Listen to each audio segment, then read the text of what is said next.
رمضان كريم وكل عام وأنتم بألف خير. تقبل الله منا ومنكم الصيام والقيام وصالح الأعمال، ونسأل الله أن يبلغنا فيه ليلة القدر. مشاهدين الكرام، سلام الله عليكم. تفضلوا معايا الكوزينة. اليوم رايحين نحضروا طاجين التفاح، رايحين نعملوا الحلو على طريقتي. هذه من وصفاتي القادمة، نتمنى أنها تنال إعجابكم وأنكم تجربوها. كان عندي ثاني وصفة واحدة أخرى وين نخلي الحبة تاع التفاح كاملة، راح نشارك معكم الرابط نتاعها في صندوق الوصف. تفضلوا معايا، رايحين نشوفوا مقادير هذا الوصفة. نحتاجوا حبيبات نتاع التفاح كما راكم تشوفوا في الفيديو. نحتاجوا لافاني والمزهر، نحتاجوا اون ترونش تاع القارص، عندنا البرقوق والزبيب، وعندنا ايضا السكر والقرفه. اول حاجه نقوا التفاح تاعنا كما راكم تشوفوا خياتي.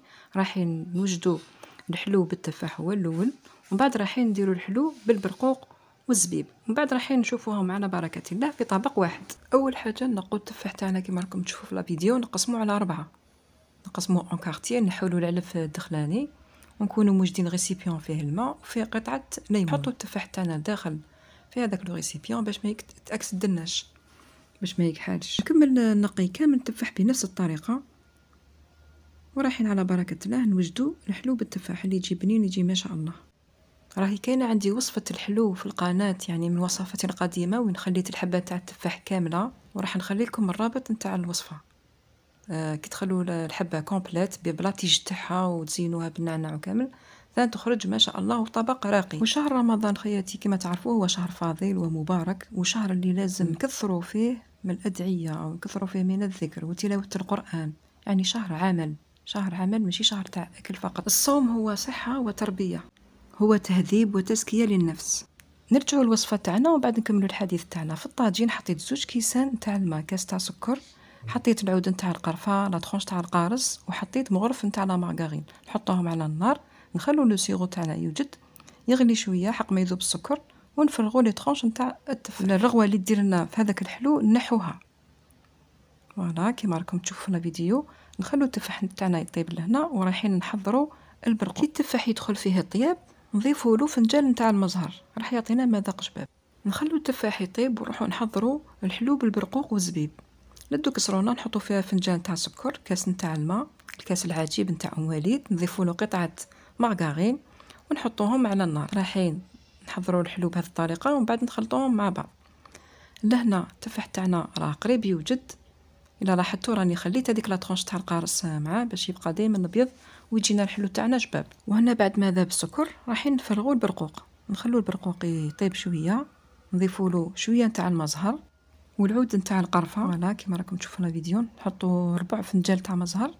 لهنا كانوا عندي شويه تاع لي زامون ديفيلي، حمصتهم شويه باش نزينوا بهم الطبق نتاعنا. نرجعوا نشوفوا التفاح تاعنا وين راه وصل في الطياب، يعني تقريبا راه قريب يوجد. ونزيدوا نفرغوا زبيب مع هذاك البرقوق بعد ما دخلوا طياب. نزيدوا ساشي تاع لافاني مع البرقوق هذا، ونضيفوا ايضا ساشي تاع لافاني للتفاح. لافاني راح مع المزهر تعطينا مذاق هايل، تعطينا ريحه شابه للحلو تاعنا. شوفوا لاصوص نتاع التفاح كيفاش جات دايره وجا بيض، جا ما شاء الله. يعني على طريقه ذوقوا لنا، طريقه سهله التحضير، نتمنى انها تنال اعجابكم وانكم تجربوها. ولهنا نروحوا للتقديم. تقديم نحطوا التفاح هو الاول، ومن بعد رايحين نزينوا بحبيبات البرقوق والزبيب. عندكم لي زامون ديفيلي ولا كيما تبغوا البنات، تقدروا ديروا جنجلان محمص. الجنجلان محمص ثاني راح يخرج ما شاء الله مع هذاك البرقوق. هذا هو الطبق تاعنا بعد ما وجد، خرج ما شاء الله. خياتي ما لازمش نخلو الاجر نتاع شهر رمضان يفوتنا. لربما كاين ناس اللي راهم متخاصمين وهما صايمين هكذاك، واش من صيام عندهم. ما كاش كيما التسامح يا اخواتي في الله، ما كاش كيما التسامح. يعني تسامحوا، ربي يبغي الناس العافين عن الناس. الخصام هذا وتصوموا رمضان وتقرأ قرآن وكاع، وربي غاضب عليكم لأن راكم متخاصمين. أنا ننصحكم اللي يكونوا متخاصمين تصالحوا وتسامحوا. هذه دنيا وفانية، رانا كامل ضياف فيها. قد تقبض أرواحنا بغتة. واش ندو معانا؟ ندو الخصام، ندو غضب الله. ماذا بينا نكونوا متسامحين ونروحوا بقلب سليم. نفرغ قلوبنا، فرغوا القلوب تاعكم، فرغوها من هذيك الضغينه والحقد والحسد والامور هذيك لي فيتيليتي. مش على جال لي فيتيليتي نخسروا كلش. ظاهره الخصام هذه راهي شائعه في الجزائر. انا لاحظت بلي كاين بزاف عائلات متخاصمين ومتقاطعين، وعافانا الله واياكم. انا ننصحكم ونفسي بتقوى الله.